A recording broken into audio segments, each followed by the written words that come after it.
We are here for sports as usual with West Nile's ambassador and Moses, the great sports messiah, pushing you up that hour. Oh, exactly. At 4, I'll be signing off your official, and I would like to appreciate whoever is following us from your respective channels. That's the YouTube channel and also Facebook channel. And with those who are live with us right now, welcome you. That whoever is traveling, wherever you are coming towards Masindi district or Masindi municipality, you are welcome. And actually, don't be scared of any natural calamities. We are doing it as usual, and I would like to appreciate everyone who is with us right from that time we do and up now. Thank you very much indeed, and thank you so much. We shall be pushing as with our local, national, then international sports program with another personalized ambassador and Moses the Great. We shall start with our own home arrangement here with border tournament or stages that has been going on. It is almost a month since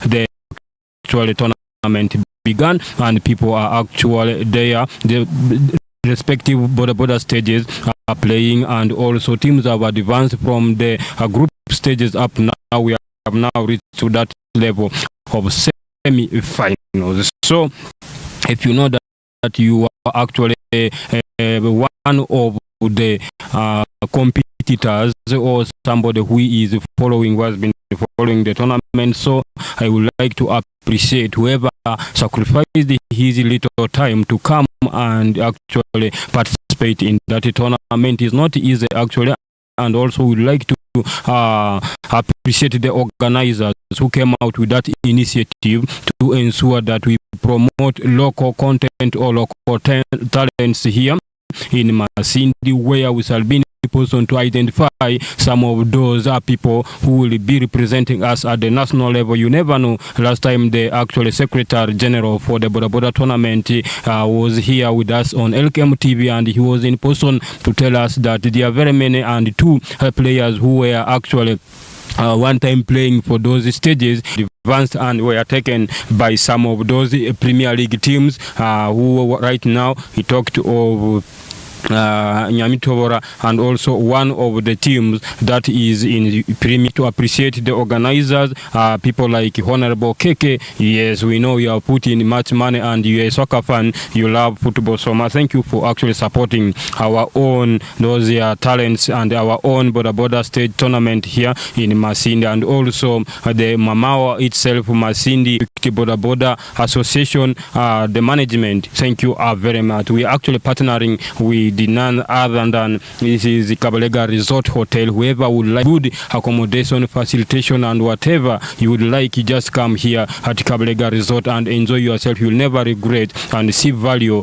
for your money here at Kabalega Resort. And they are saying every Sunday evening from 6 to actually 10 they have live band here. Actually band fans, those things of Afrigo band, but some of you who are actually band fans, you actually have to come and enjoy yourself here at Kabalega Resort. You'll be in a position to know whatever is going on and or what kind of music you like to enjoy. So they be in position to perform live band here. That's from Sunday 6 to 10 p.m. They also have a swimming pool who with this sunshine come and also refresh yourself here in a swimming pool. You see how people can swim. You also come and enjoy that. So straight away, starting with actually border tournament, I told you preliminary stages were done. Now we are going to semi-finals. We are seeing here 4 teams have advanced to that semi-final level for border tournament. We are seeing here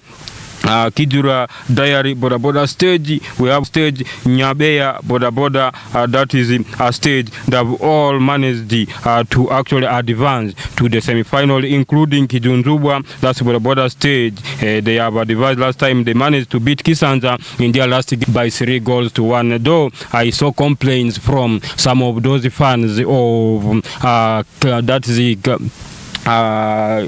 we saw a complaint from one of the organizers or the chairperson for one of the Boda stage, Kasasiro.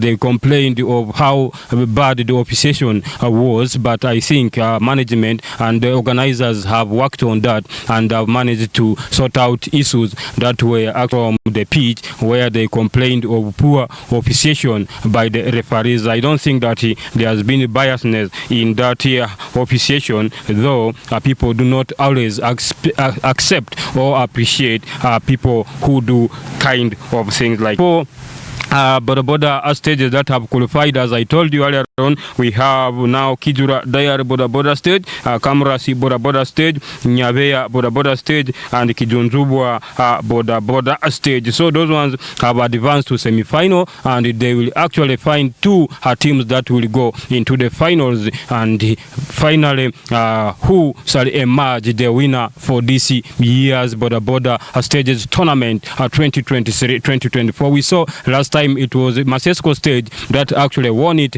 and they were given awards, they were given money, they were given a trophy. So besides that, there are very many attorneys that were given to the winners who actually won last time. That was the Masesco stage. For this time around, we don't know who shall emerge victorious and take the actual the cup, our trophy for this year's Boda stage tournament here in Masindi municipality. I would like to appreciate some of those Boda riders in different stages within Masindi here. Actually, what you are doing is very, very important, and push on. Being a patriotic person, you don't only need to do one work, you need to support some actually some kind of, that let me say, charity work that will actually show you that you're a patriot and you love your country. So whoever is, thank you very much. We appreciate you for the work done, and ensure that next time when such preparations are organized or such tournaments are organized and put on, you have to embrace and ensure that you are one of the competitor as well as the one who will compete to take the trophy, just not to escort your colleagues who are actually battling to ensure that they come out with the silver or any other thing that would actually be done to appreciate your sweat where you actually put the effort. So if you just come there to ensure that you push on with the people, I don't think that things will go on your side like the way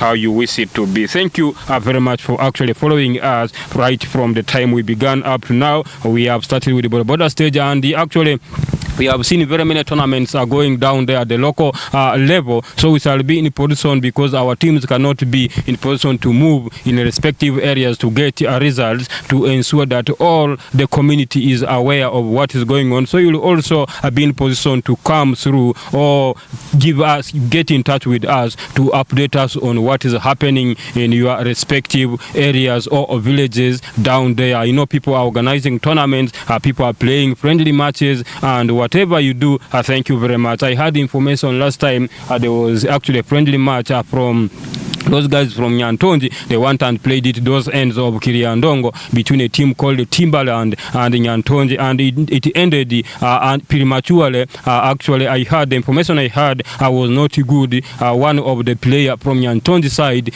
when it was coming towards the end, decided to play roughly, and the villagers did not actually accept that nonsense. They picked stones and whatever was in front of them and started beating the players and the fans of the other side of Nyantonji. So people went out and actually they went back with the bruises, blood, whatever. So we condemn it to the highest. Don't actually repeat it next time again. Football nowadays is a fair play. Those things of traditional days where someone tells you when you miss the ball, never miss the leg, is no longer there. People use talents, people use brain, people use different type of talents to ensure that they win matches. So these things of coming on the pitch, believing on those traditional ways of things is no longer in football. So we have to be very wise when we come into the pitch. Let's have a friendship. Let's always do what is needed instead of attacking and going to fight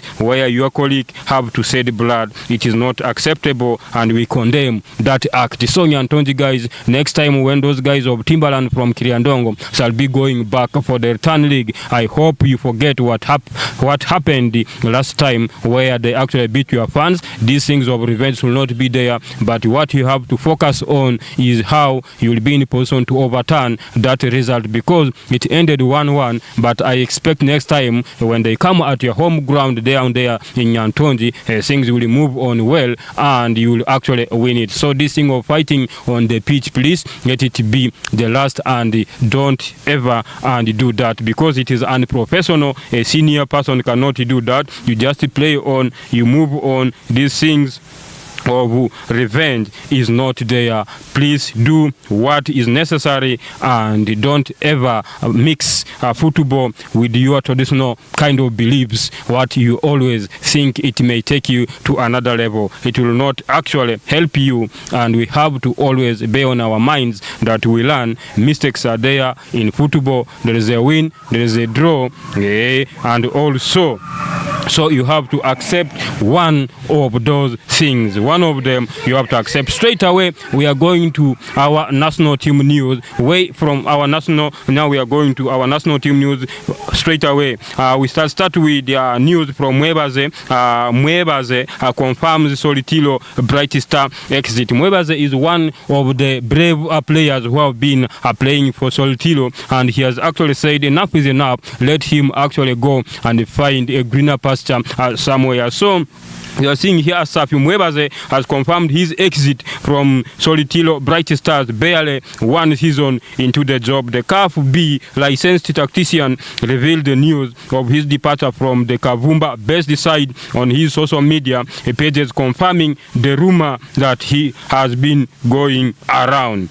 Time has come to part next chapter. Part of this tweet read: it was such a pleasure to return to the Uganda Premier League with the Bright Star FC. We had a good season and time has come to part next chapter. That is his tweet. That's Mwebaze. That was on 27th yesterday, July 2023. Mwebaze, former coach at Maroons and Onduparaka, joined Bright Stars at the start of last season and guided the club into 9th position in the Uganda Premier League with 35 points. He also led the club to the semi-finals of the Stanbic Uganda Cup, losing to eventual winners Vipers over 2 legs. So he has departed, though we have not yet confirmed where his next destiny is, but I hope one of the big clubs within Uganda Premier League will come out for him. So that is Mwebaze, who has been actually the coach for Solitilo Bright Stars. He has moved away. He said, I've stayed with you for long. Let me also try elsewhere, because I will not be here. It is not my place where I was born. Leaders come, leaders go. Players come, they go. And also I have to come and I have to leave for my own reasons, but next time I think I will get a better place that is suitable than where I have been. That is Mwebaze. And then going to a day in the life of referee Umari Balikanda on day 2 at Rujumba Sevens. We are seeing here, ever wondered what it's likely being a part of the national tours that in the Nile Special Rugby 7 series. We are seeing here in the day, that's a day in the live series. Kawo Sports individuals to share some highlights about their experiences on the national series, from players, coaches, medics and team managers to referees, officials, administrators and even our fellow journalists. In our second installment, referee Umari Balikanda gives us a glimpse into how a typical day goes for a referee on the series. We followed the Bakwanda on the day 2 of the Rujumba Sevens, that's King Park. So some of you who may not understand rugby, you may not know what exactly I'm talking about, but for some of those who are rugby fans and who are players can easily know what it means. The series is played over 2 days, so at the end of the pool matches, match officials meet for a briefing with the referee manager and their individual referee coaches. And then there is always team briefing up to the last game on day one to discuss the key focus areas of the day and how much we achieved on them, what we missed, and how we could have done better. Everyone is free. Personally, I reach home, take a shower, clear, and refill the kit bag, have a meal, and watch the news at actually bed by 10 p.m. We are seeing experience from those rugby managers. Then here we see game day Sunday during knockout round. I always set the 6 a.m. to enable sufficient sleep and timely arrival at the pitch. For some of you who are actually great historians to talk in French Revolution, that for you actually as a man you have to rest only for 3 hours. Those 3 hours are enough for you. Don't need to be like a woman. You sleep from actually 7 p.m. up to 9. You have to sleep as for only 3 hours as a man. So a woman can go for 5 hours. Bon appetit, the great. So here we are seeing some of those rugby players trying to confess. We are seeing here that I always set the 6 a.m. alarm. It enables sufficient sleep and the timely arrival at the pitch. At this time, there are no meals for me, just a light snack, banana and milk in the bag. I then travel to the pitch at 6:40 a.m. The referees, like the players, are among the first to arrive at the pitch on match day. Or writer met up with the Darcy Bakinda, one of the rugby player here. He actually trying to testify on how he does his things. At around 7:30 that morning, just after the security sweep had been completed and people were allowed into the gates at the King Park, I had the morning snack and kicked up as we had a team debriefing. Then we all referees had a warm-up team. First round of the matches for the Rujumba 7C, that's Bikwanda, was assigned the men's cup quarterfinals. He is a level 2 match official and waiting for an opportunity to be picked by Rugby Africa for level 3 training. His duty began with a second cup quarterfinal between Cobs and Rhinos at 10 a.m. I did the coin toss with the managers. Then the coin toss is held with the team managers during the match. Before that, which a referee at that time, the captains, players are finalizing their warm-up and assembling in the player. Cobs won the hotly contested match 24-21 as Rhinos attempted to come back. Balikwanda awarded 2 yellow cards in that match. After the game, there was a coach of match officials to talk about game that went well, areas of improvement and general guidance. That's Balikwanda. I hope in position to hear we shall not go through all what is required for him to make it to that level. So those are some of the professional skills we have to achieve from our respective. So allow us to go for a short commercial break, and then we shall touch your dial.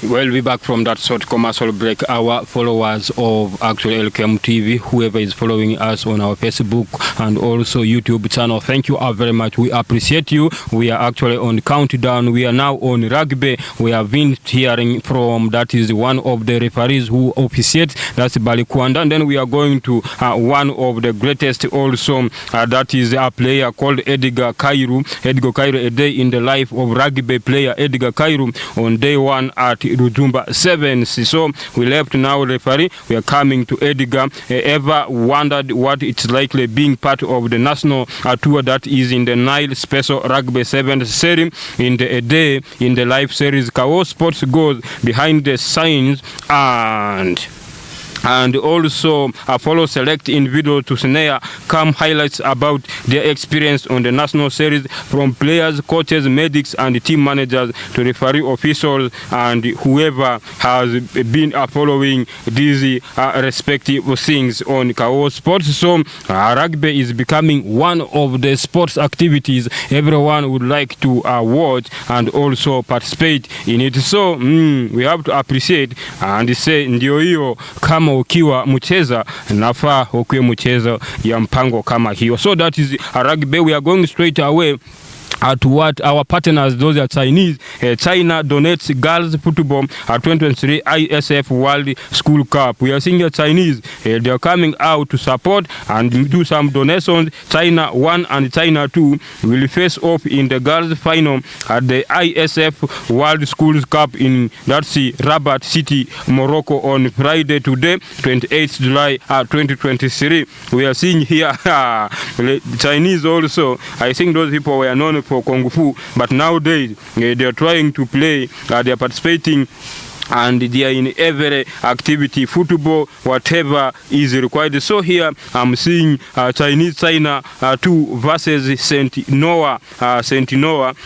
There have been over 12,000 participants from 28 countries with 29 boys teams and 18 girls teams taking part in the 2023 ISF WSC football tournament in Rabat City, that is Morocco. ISF School Cup Football 2023 Friday, July, girls. We are seeing here finals, China 1 versus China 2. Third place, St. Noah Girls School, Zana, Uganda versus Germany. And then boys, final, Morocco 2 versus France. Third place, Croatia versus Saudi Arabia 2 in Rabat City, Morocco. It remains an open secret that the girls football title of the 2023 ISF World Schools Football Championship will head to China Republic. This follows the successful qualification to the finals for two of their teams, China 1 and China 2. When you try to see China 2 players celebrate their post-match penalty victory over St. Noah Girls, that's Zana. Our own girls here are from Uganda were beaten in that's the penalties by China 1. So when you try to see China's Zhang, that's Zhang Xiong, clears the ball as the Esperance, that's the Hobinet, was actually brought down, but finally they won it. At the last four stage, China 2 eliminated Uganda's St. Noah Girls School, Zana, by 4-1 in post-match penalties after a goalless draw in. On the other hand, China 1 defeated Germany in the other semi-final duel. So Chinese have brought problems here. Seriously, Uganda and Germany will thus play for their place in the bronze medal match. We eye that bronze medal to go home with something. We shall give our best shot forward. St. Noah's Girls head coach Jimmy Mukibia noted. You want to come with that bronze? Let's pray for them that they beat actually Germany for that bronze. So host Morocco 2 team will play France in the boys final. Then we see France defeated Croatia 3-2 during the semi-finals, where 2-1 winners over Saudi Arabia 2. Meanwhile, Uganda Amas College School takes on Nigeria in the 17th/18th place of duel of the. Then Amas College School edged China team 2-1 in their second classification match on Thursday yesterday, with Genesis Odia Ochen scoring a brace.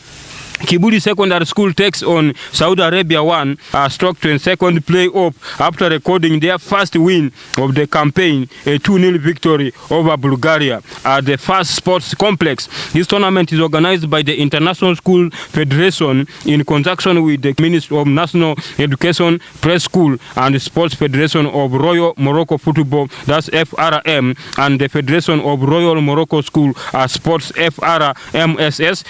There have been over 12,000 participants from 28 countries, with 29 boys team and 18 girls team taking part. 400 plus volunteers have been readily available to assist in the day-to-day operations. A total of 20 sports fields, that's 13 synthetic and 7 natural, were used throughout the duration of the tournament. So that is actually one of the things we are trying to see.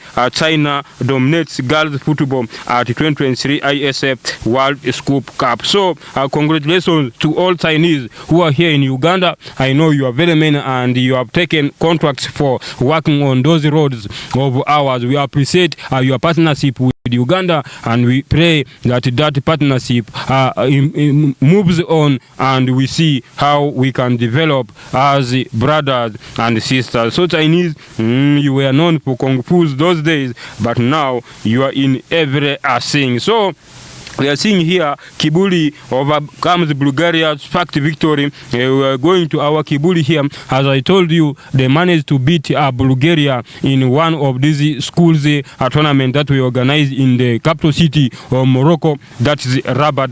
Kibuli SES overcomes Bulgaria for first victory at 2023 ISF World School Football Meet in Morocco. When you try to see Imran Asimwe and Sarif Sembuya scored for Kibuli SS against Bulgaria at the first sports complex, that was yesterday, 27th July 2023, during classification duel. And when you try to see Kibuli SS will now face the Kingdom of Saudi Arabia in their final game of the championship classification. 14th ISF World Schools Cup football classification matches: Kibuli SS Uganda 2-0 Bulgaria, and then Amas College Uganda 2-1 China 2.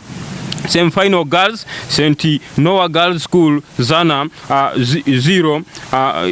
0-1 in penalties, then China 2-4 in penalties. Kibuli Secondary School Uganda overcame Bulgaria 2-0 to record their first win in 4 games at the ongoing, that's 2023 ISF World School Football Championship in Rabat City, Morocco. The reigning East African Football School champions scored 2 second half goals through Imran Asimwe and Sarib Sebunya at the first sports complex on Thursday, 27th July 2023, during a classification duel. So we have to appreciate them. The opening stanza had ended goalless, with the Kibuli SS creating a series of goal scoring opportunities. Keeper Bahira Katende, left back Juma Sebajabi, Owen Maweje and Asime were all culprits of naughty clinical finishing in the opening stanza. Bulgaria, who were missing the services of their injured lucky striker Emre Dauduma, remained goal shy of long spell of the 30 minutes half. The game was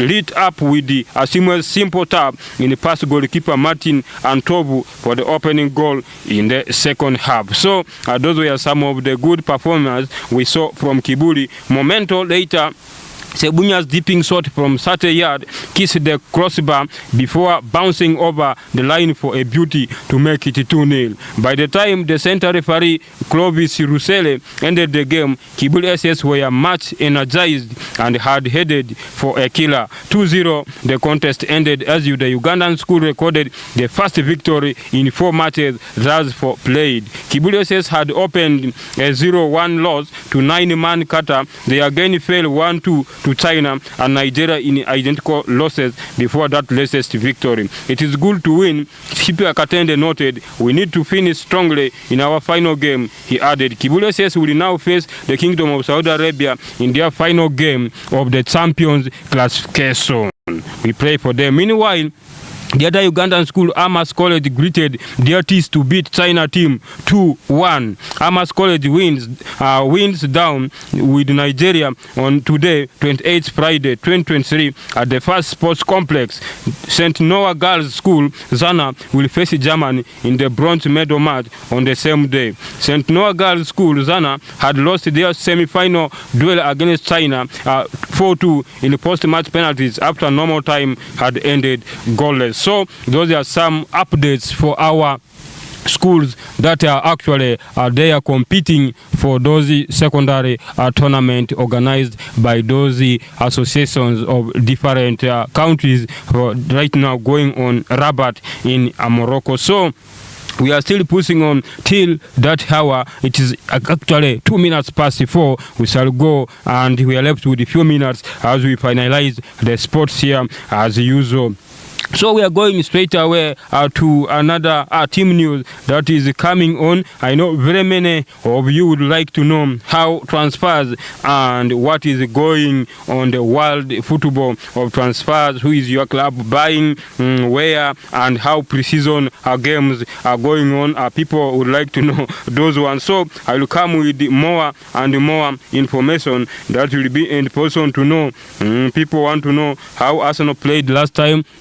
Man United played last time. I saw Arsenal fans were celebrating their 5-3 victory against Barcelona. Yet it is not easy after losing 2-0 to Man United last time, and again in penalties the same day they lost 5-3. So Man U fans, we are saying they managed to beat Arsenal 2 times in a day. That was in normal time of 90 minutes by 2-0. Then again when they went for penalties, people were wondering, after Man U winning by 2-0 again, why could they go for penalties? Yes, it happens. It is just a matter of trying to know your strengths and how to test the capability of your players and also a goalkeeper. So after the game, the next game was United actual academies up against Wrexham. They managed to lose it by 3-1 to Wrexham, and then their next game was against Real Madrid, of which Real Madrid did not hesitate. United lost it. United lost it by actually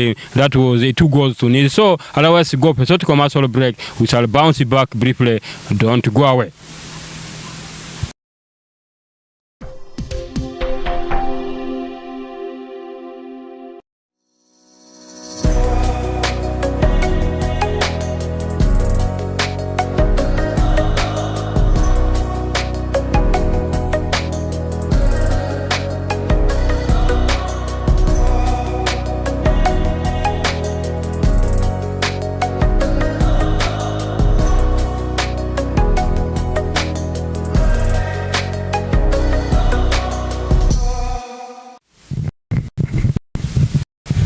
Welcome back from that short commercial break. As I told you earlier on, we are now going straight away for the games that we have played today morning, and also yesterday we had a number of games, and some of you who are actually bettors and who have their tickets and you will not be in person to go on those respective terminals to check on the results. Some people don't have smartphones. For several times we have been seeing people coming from different places riding to town to not able to check how teams are performed and how their receipts are moving. So straight away we shall start with the Group B Women's World Cup. We saw the game between Australia women and Nigeria women. Actually, Nigeria lost it to Australia by 3-2. That's the Group B Women's World Cup. Then Group E Women's World Cup, United States of America drew with the Netherlands 1-1. Then Portugal drew with Vietnam. Actually, Portugal beat Vietnam by 2-0. Then when you try to go to Leagues Cup West Group 1, that's CONCACAF, Tigris 2, then Portland Timbers